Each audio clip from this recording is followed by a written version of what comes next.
This video is going to be a fun one because the cube we are unboxing and reviewing today is literally called the Hudong.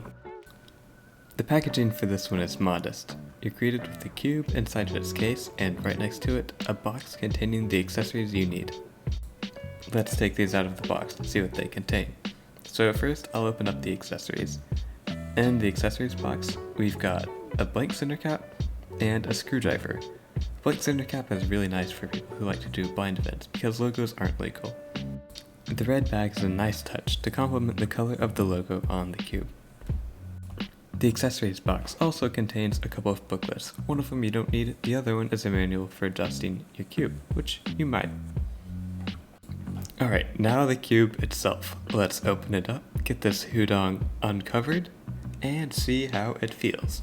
Believe it or not, the Hudong did not come out of the box covered in lube. Now you'd think out of all the cubes to come out oiled up, it'd be the Hudong. It's actually pretty dry on the outside. The inside did have a little bit of factory lube, but that's good. That's what keeps the cube feeling good out of the box. This cube does have UV coating, which adds a nice grip. I find the solving experience on this thing pretty nice. It feels like a tornado mixed with a tianma. So it's got that slightly clacky, but also smooth and soft feel. Now I did find it a little bit sluggish out of the box. So I loosened it and added a little bit more of a faster lube to my Hudong. The texture of this cube is a little weird. The closest thing a common cuber could probably compare it to is the Tornado, but it's much less airy and feels more like the Tianma, which is my current main. Once I did speed this thing up, I really like the performance of it. If I wanted to, I could make it my backup main or my warm-up main. So for those of you who don't own a Tornado or a Tianma, I'll try to describe the cube for you.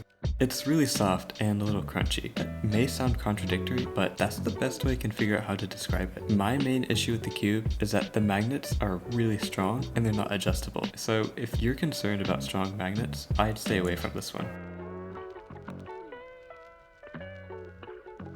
Let's look at the actual hardware of the cube, starting with the adjustment system. So this is a screw-based dual adjustment system, which allows for more precise and wider range of tensions, but at the cost of the amount of time it takes to tune and the effort put into getting every side equal. So the screw here allows you to change the travel distance, or also known as screw depth. The red bit you can manage with your hand, and it changes the speed of the cube.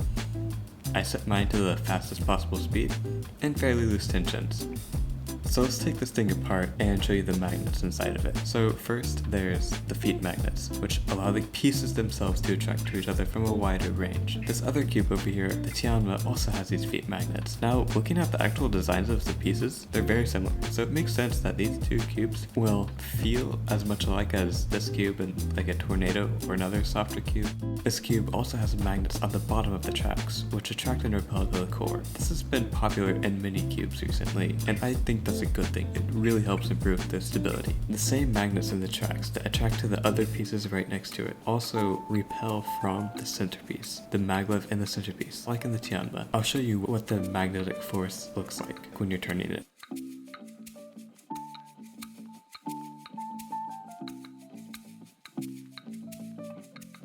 I'll put some solves on the screen while I give my closing thoughts for the cube. If you're a collector, or if you like more flexible 3x3s, or if you want to try a cube by a different company, this cube is a good choice to get if you have the money to spare. It is a little bit expensive for the features you get, and the magnets are strong, not adjustable, which is a huge downside. If you're willing to put all that to the side and you want to try this cube, I highly recommend it. I really enjoy solving on this thing, and I think you would too. If you liked the video, do me a favor and hit the thumbs up. If you want to see more content like this, consider subscribing. I've got loads more cubes to unbox. I've also got a Discord server, link in the description if you're interested. See you next time.